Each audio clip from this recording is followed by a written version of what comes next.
I'm here with Kiet Tran, SVP Partner Asia Pacific Financial Services, IHS Markit.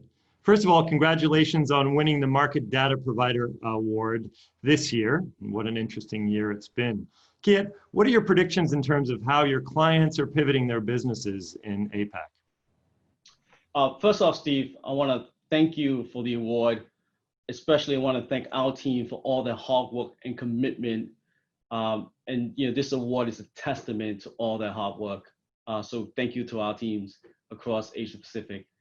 To your point, we've definitely gone through a lot of uncertainty and volatilities throughout this past 5-6 months, especially given COVID. I do think the world's definitely accelerating towards digital adoption. And we've seen this digital divide, whether it's in the S&P 500 of tech stocks that are going up really high, whereas your traditional stocks that are not really moving to recovery rates. And I do see companies that are accelerating the digital adoption will be the winner tomorrow. And a big key ingredient to that is to be a data-driven organization.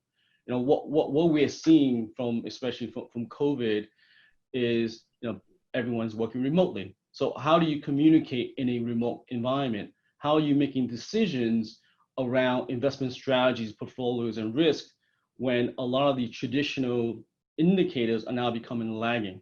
Right? GDP numbers are being published are more lagging than leading. So you have to look at things like PMI data sets.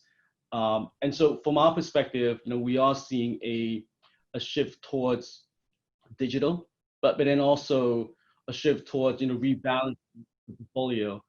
And it's quite tricky, right? Because if you look at global yield is still very low. And so everyone's chasing yield, but at the same time, you got to be careful in terms of being risk on in this environment. And so we are seeing a drive to diversification from local markets to international markets. We are seeing a push from public markets to private markets. And there's definitely a big focus around ESG and impact investing, for example. So those are some of the key themes that we're seeing from our client base across Asia. Given all that, what are some of the challenges your clients will be facing? Well, I think it's really that coin of VUCA, right? Volatility, uncertainty, complexity, ambiguity, right? They're facing all of it at the moment. And so, if you say, hey, Kiet, you have a crystal ball, that'd be great, but we don't. And for us to really navigate this environment, we really need to be experts at connecting data sets with technology and expertise to really drive new insights.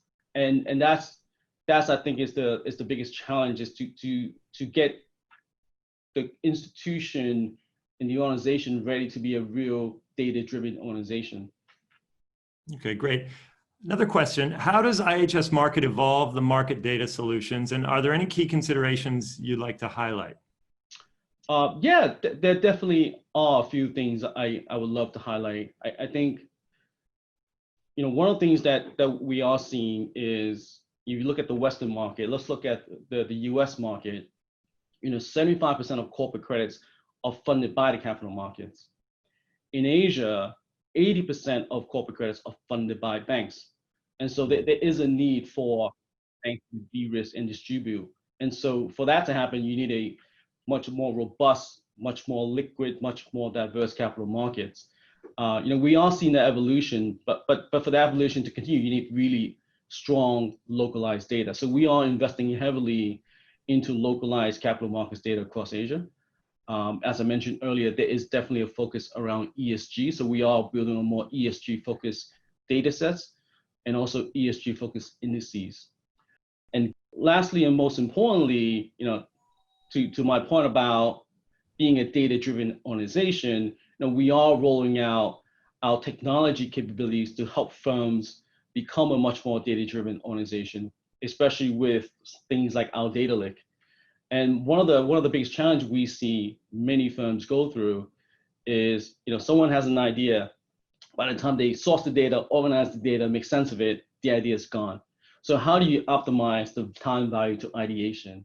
And so with our data lake launch, we are bringing together 20 petabytes of data sets from traditional data sets to alternative data sets like shipping data, oil rig data, the various types of physical economy data, and that will generate new insights that's never existed before. So I'm quite excited on a lot of the stuff that we're working on rolling out that can really greatly help our client base, especially across Asia. Interesting. So how does IHS Markit evolve the market data solutions? Are there any key considerations you'd like to highlight? That's a great question. There are a few key considerations that I would love to highlight. I think first is, if you look at the corporate credit across the US market, 75% of corporate credits are funded by the capital markets. Across Asia, 80% of corporate credits are funded by banks. With new regulations and the challenge on bank balance sheets, and also the uncertainty of risk that we see, there is a need for a larger, more healthier, robust capital markets across Asia. We are investing heavily in terms of building out localized capital markets data set to really help continue to drive and build and grow the Asia capital markets. Second is, we are definitely seeing a big theme around ESG data sets, as I mentioned earlier. So we are investing heavily around ESG data and ESG indices. And then lastly, and more importantly, as I mentioned around being a data-driven organization, to do that, you need technology, but you also need unique data sets that can provide new insights. And so, we are in the process of rolling out our data lake, connecting the 20 petabytes of data sets we have from traditional data to alternative data to allow clients to generate new insights. I think what's important here is, and I hear this from a lot of our clients, Kiet, I have an idea. By the time I source the data, organize the data, make sense of the data, create the signal, the idea is gone. So how do we speed up that time value to ideation? And that's the exciting part about our data lake, is to really bring that in the forefront and giving access to our clients, but also allow our clients to connect our 20 petabytes of data sets with their own data and really create new, unique insights that never existed before. So it's quite exciting. We are quite busy and doing a lot of things and helping our environment. Kiet Tran, congratulations again to you and your IHS Markit team on winning the Market Data Provider of the Year. Thanks for joining us today.